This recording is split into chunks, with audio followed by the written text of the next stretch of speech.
Dala! In this episode of African Spirituality, I wanted to talk about whether there is heaven or hell in the conceptualization of our spirituality.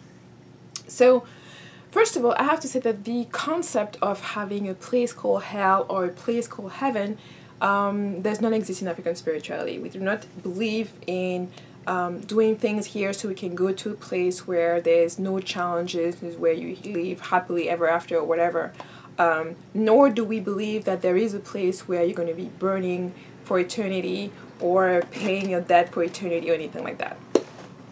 Now, the way the spirituality is structured, because it is based on the ancestor and it is based on, honoring us and exchanging and interacting with the visible and the invisible world.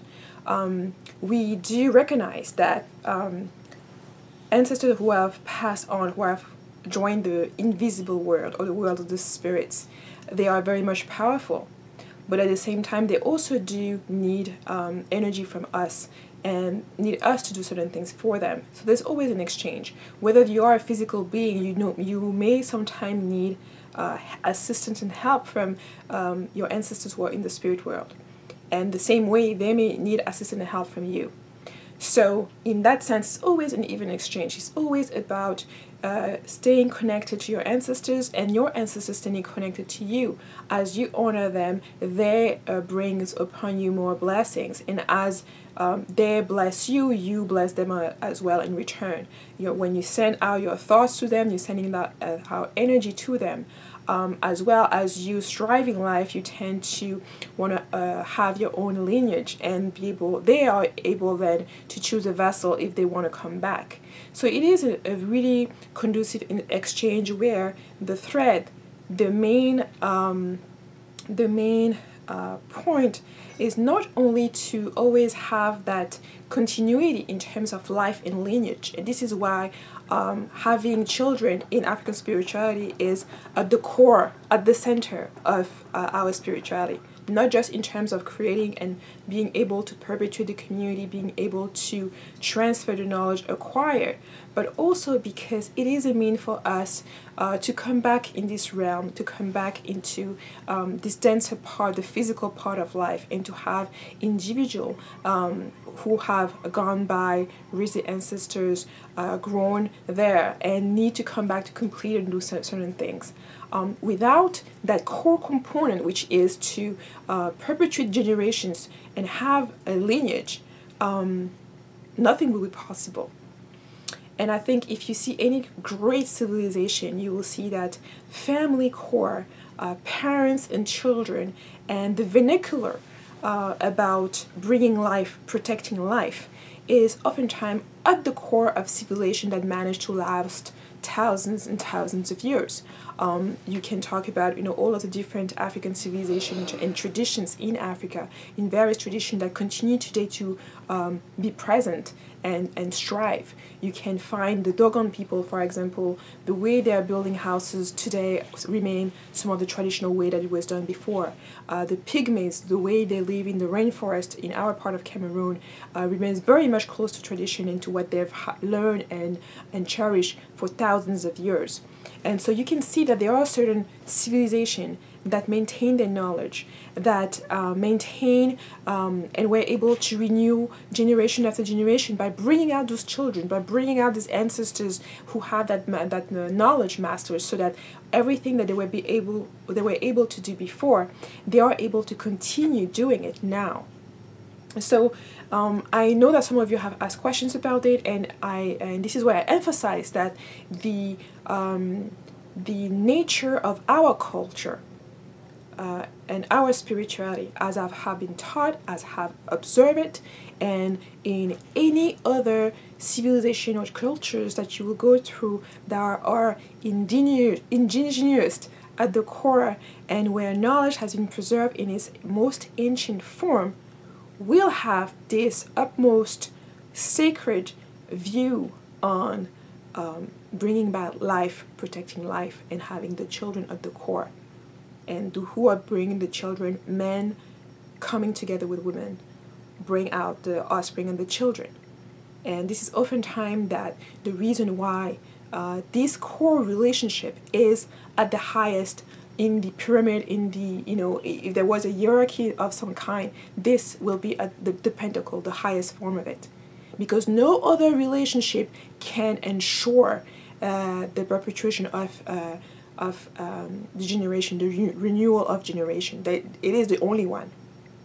And therefore, the same way, even though you can have individuals who do not want to have children, despite the fact that they contribute to society and they may make very well and very important contribution, they are not held to that higher standard of the family standard of having men being complementary to women and having a really symbiotic relationship, a sacred relationship, a spiritual relationship that enable the offspring to come and strive. And anytime you have some type of dysfunction between men and women, some type of anger, some type of struggle, some type of frustration, there's going to be that frustration and anger imbalance is going to trigger down into society. And no matter what culture you look at, every time you find that, you will see issues within the society and within the culture. And so that's why it is the one most important relationship that in the modern society, for the most part, has been broken. For the most part, is broken, and for the most part, it seems no longer to be valued to the point that it used to.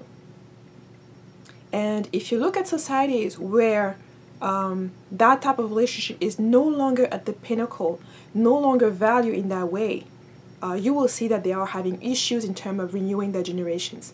And now they have to rely on bringing people from other cultures to theirs in order to fill that gap. So any cultures or tradition that intends to go on in infinity or in perpetuity will promote the relationship between men and women as the utmost sacred one. And it has nothing to do with all of the alternative lifestyle. It has to do that without an understanding, a complementary relationship between men and women, there's not going to be any balance in society.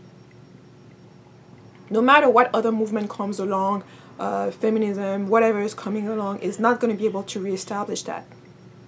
No matter what type of lifestyle, no matter what type of expression of love expression that you have, any individual in this physical plane has a mother and a father. It is as basic and simple as that.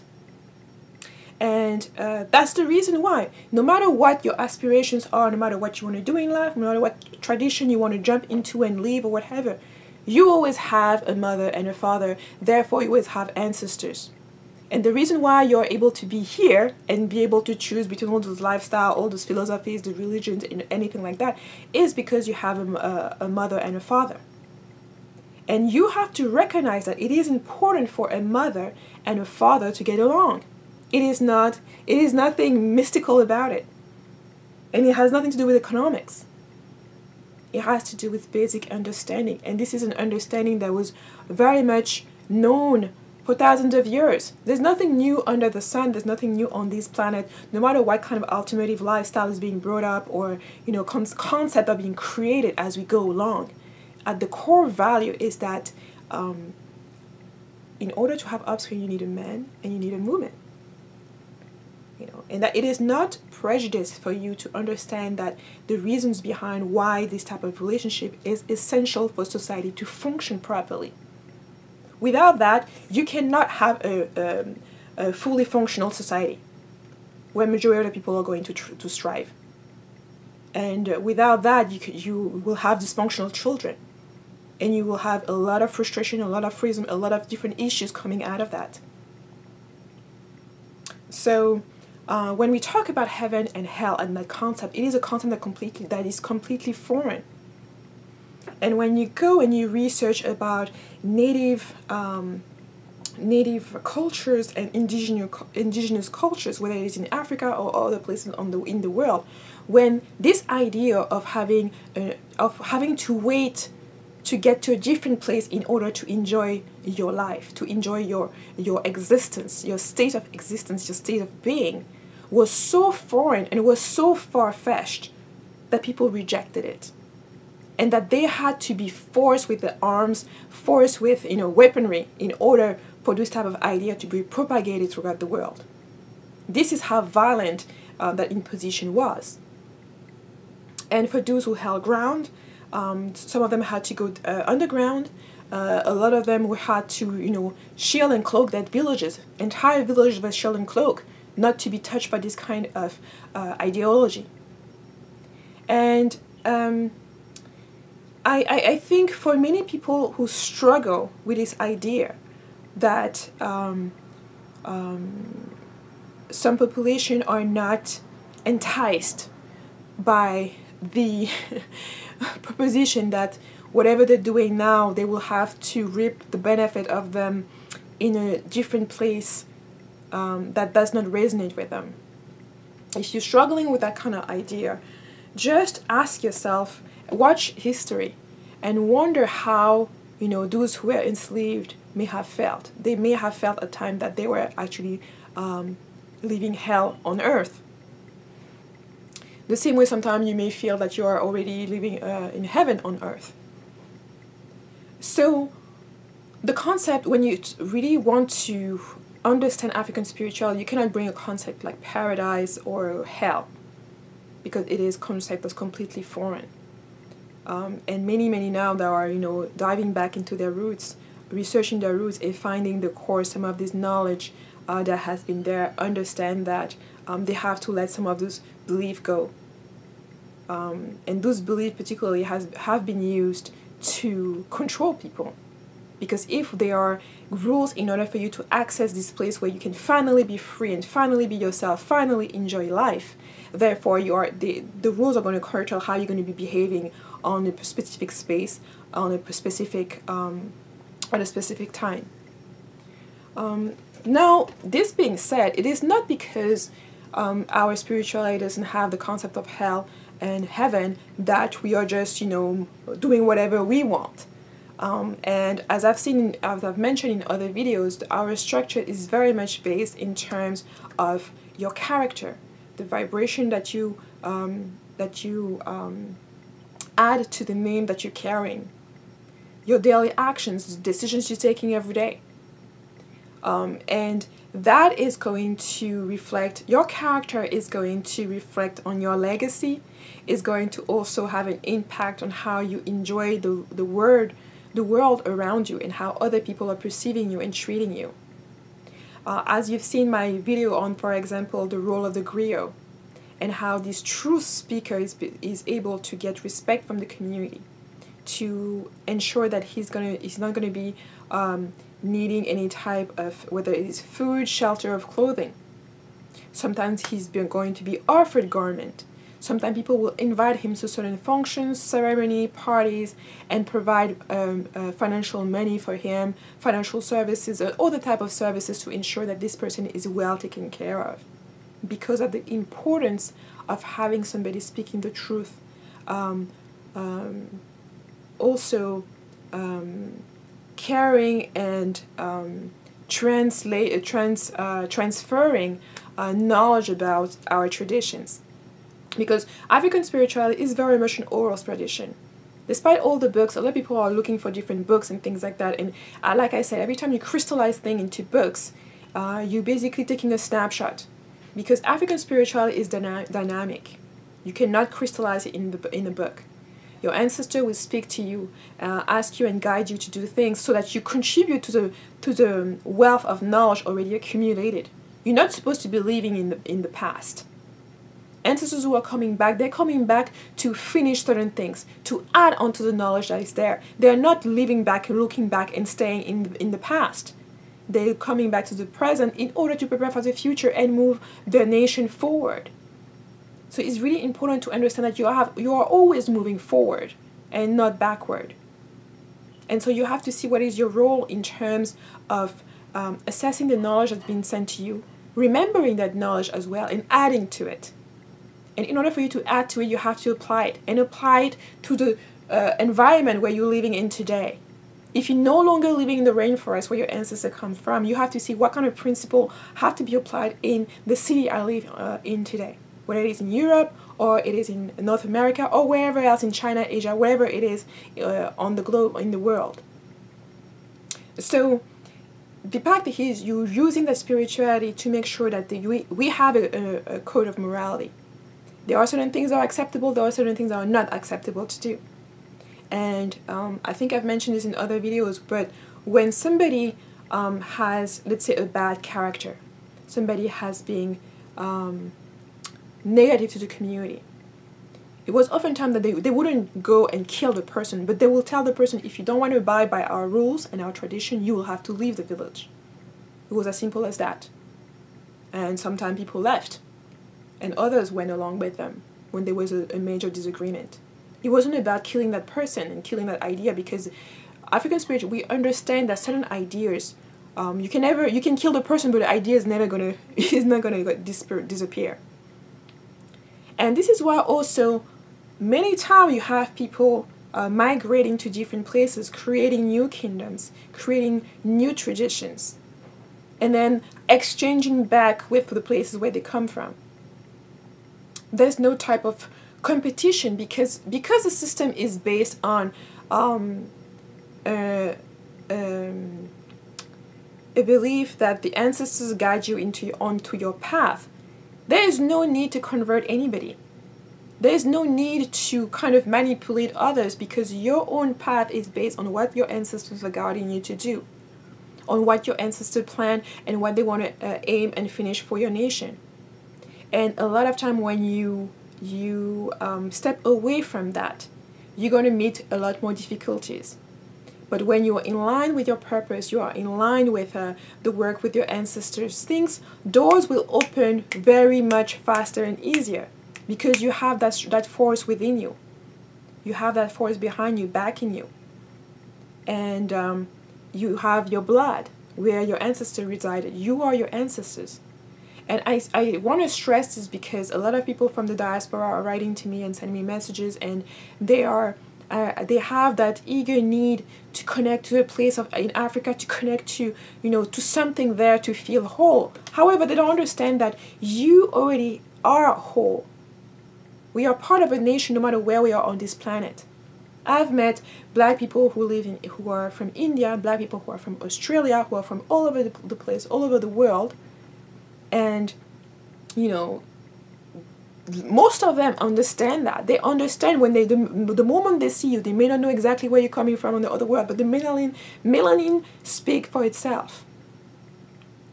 Melanin is telling them this is it's a visual thing, it's a spiritual thing. We recognize each other, we communicate without even having to say words sometimes.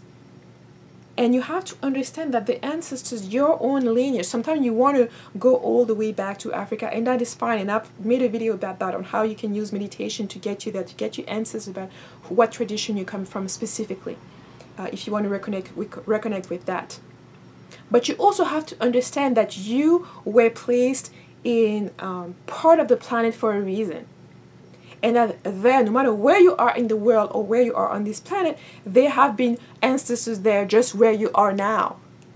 And I think that's kind of, when people talk about working with the ancestors and all of that, oftentimes, especially with African Americans, I know it's beautiful to work with the Orishas and all that, but how about Malcolm X?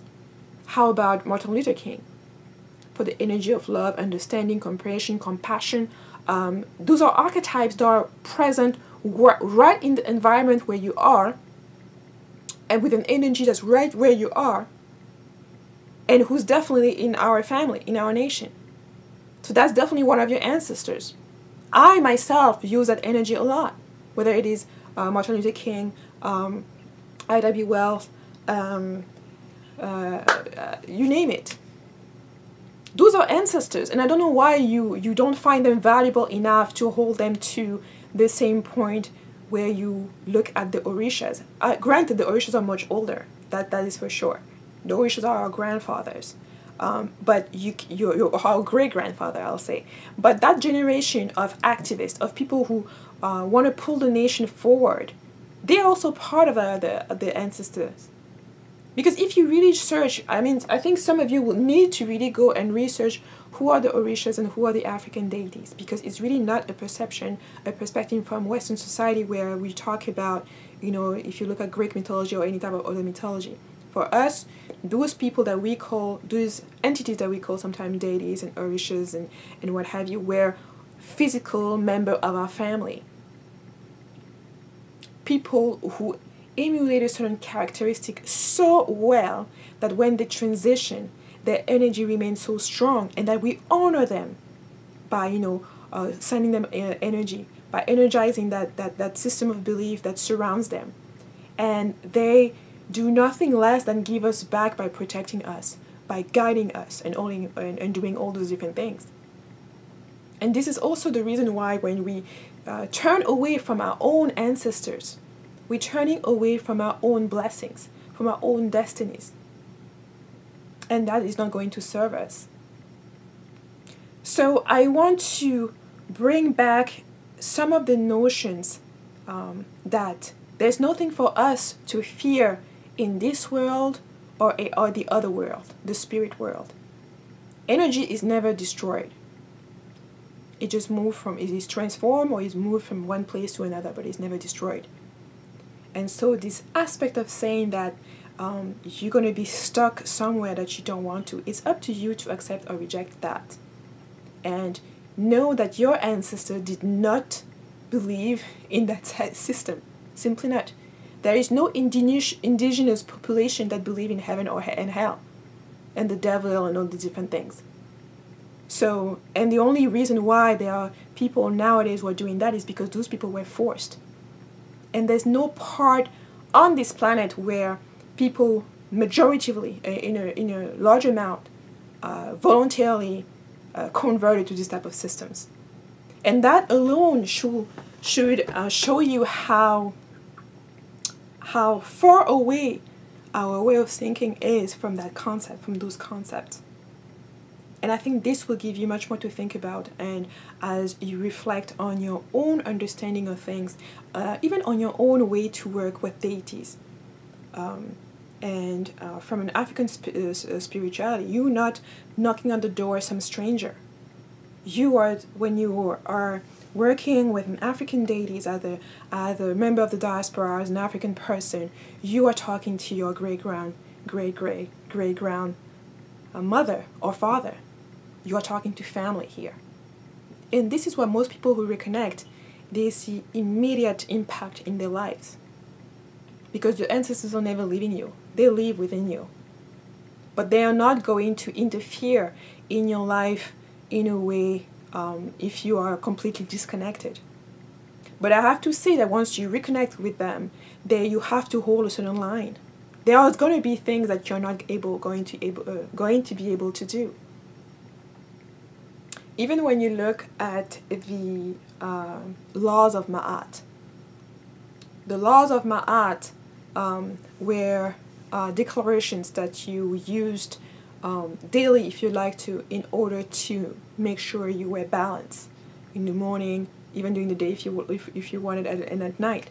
And Ma'at give you the pillars and about what this morality is all about. And that's one example.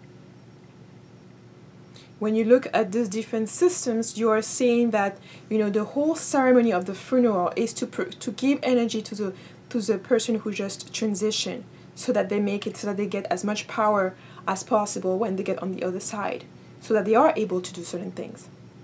And the same way, if you were somebody who didn't have a certain code of conduct, or didn't have enough morals, that you were not seeing for your children, for the nurturing, the contribution that you made for the community, then no one's going to provide you that energy.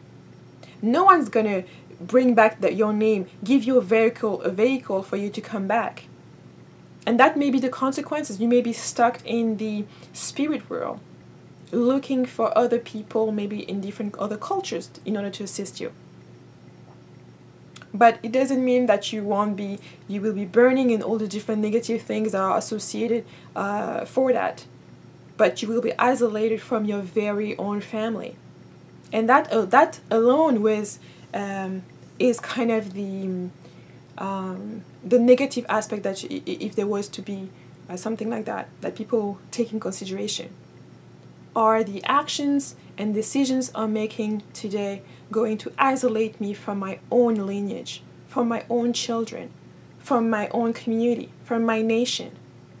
Or am I willing to take actions and have a standard of morals that is going to assist other, motivate other, bring the nation forward, bring our community together? And I think we have many, many examples around the globe of people who have done that, of people who deserve to join the ancestors and be revered and be thanked and be thought about and be talked about. And that's really the honor. That paradise is here when we have those ancestors coming back, when we acknowledge their contribution to our culture, how they protected our indigenous knowledge, and how they gave us so much. And so that we can make this place the greatest place to be. And so that as we transition ourselves, we know we are going to a place where we will be able to strive as well, no matter where it is. Whether it is to stay on this particular planet, on this particular realm, on this particular space, or to go elsewhere. So I hope this was just food for thought. There are many, many traditions throughout Africa. So what I will say, I have yet to encounter anyone that has put forward anything that may be translated or that may be equated to the notion of heaven and hell. It just doesn't exist. And so it is very, I think, something that people maybe who are Christian want to kind of try to assess, anything like that. But as you return to African spirituality, there's a lot of belief that you need to shed. And that's why sometimes it's not an easy transition, because a lot of people who transition to be open to spirituality, to going back to the roots, to the initial roots, tend to come there still in the mindset of religion, still looking for dogma. And those are kind of a pattern to break down, and patterns that are going to be break down as you learn, as you develop and experience and apply the knowledge that you're encountering. So thank you so much for staying with me for this episode of African Spirituality. I hope it was helpful, and as usual, you can send me your messages or leave comment right below. Thank you so much for watching. Bye-bye.